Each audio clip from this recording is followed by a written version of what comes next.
Taurus, welcome. So, tingnan natin kung ano yung karma na matatapos at ano yung blessing at favor na darating sa buhay mo. Kasi, titingnan natin kung anong dala ng full moon, okay? Sa buhay mo. Give me the message. Ano yung karma na matatapos at ano yung favor na darating sa buhay mo.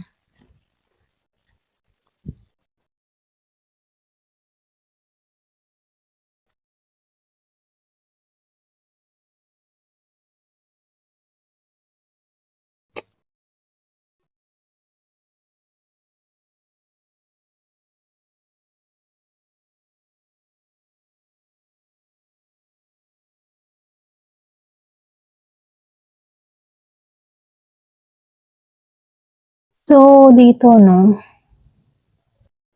yung iba sa inyo, yung matatapos na karma dito, itong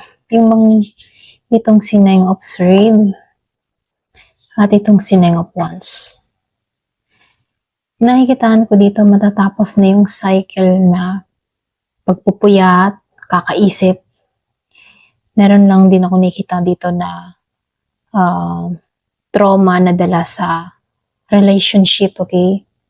So, paulit-ulit na pagtatanggol sa sarili. So, nakikitaan ko dito para bang matagal ka nang lumalaban at nagbabantay sa puso mo.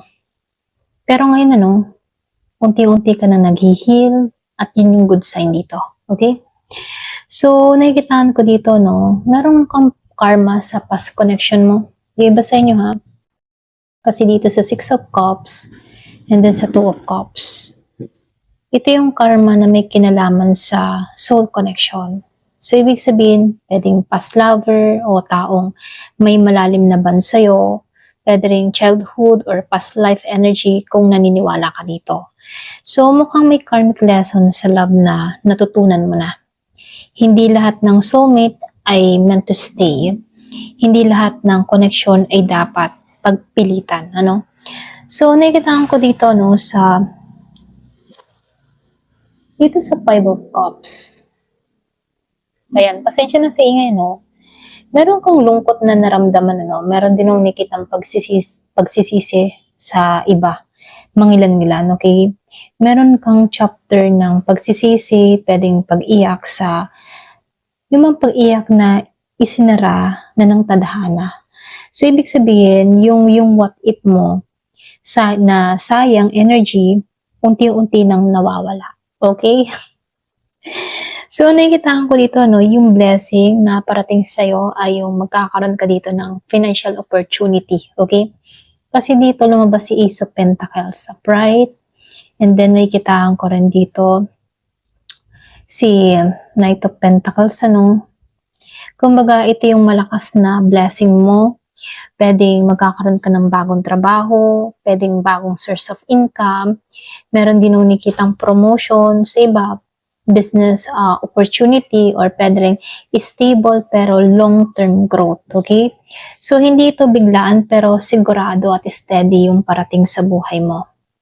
Yung iba sa inyo, lumabas itong si Page of Cups, and then nakikitaan ko rin dito si Knight of Wands. Meron nung nakikitang darating, okay? Pwedeng new love or pwedeng new emotion or new emotional renewal, okay?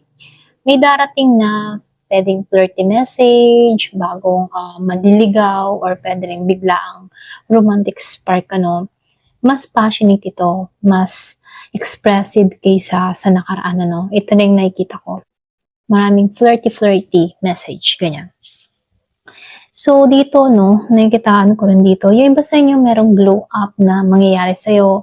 Meron ditong abundance, Dito sa The Empress energy. So, ito yung pinaka-blessing mo. Pwedeng mamahalin mo na yung sarili mo.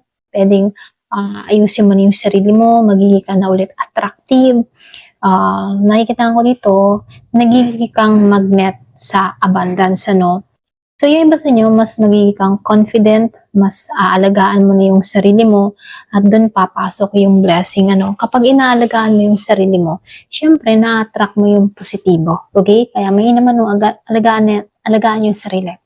So, nakikitaan ko rin dito sa Queen of Swords, upright and the Hermit reverse. So dito, no, yung iba sa inyo, meron nung nakikitang clarity na darating or pwedeng aalis ka na sa lungga mo, okay? Para bang magpapakasaya ka na uli, okay? Kumbaga lalabas ka na sa pag-iisa. Mas magiging matapang ka na magsalita. Mas malinaw na yung boundaries mo, okay? Hindi ka na basta-basta papayag sa bare minimum, ano. So, nakikita ko dito, mas magiging kang matatag at magiging kang klaro sa mga sasabihin mo, okay? So, dito, Taurus, ano, yung overall message para sa'yo, yung karma, natatapos na yan, ano. Emotional pain, karmic love lesson. So, yung pagiging mong overthinking, maalis na yan, matatanggal na yan. So, yung blessing na darating sa'yo ay stability pagdating sa pera. Meron ding bagong romantic energy na parating sa'yo. Meron din nakikitang self-growth at glow-up season. Okay? So, Taurus, yung 2026 na energy mo is from survival mode na papunta sa abundance mode. Then, yung heartbreak na nangyari sa'yo, papunta ka sa self-worth. Okay? Makikita mo na yung halaga mo. Ayan. Ito lang yung mensahe para sa'yo, Taurus. Thank you for watching. Love and peace.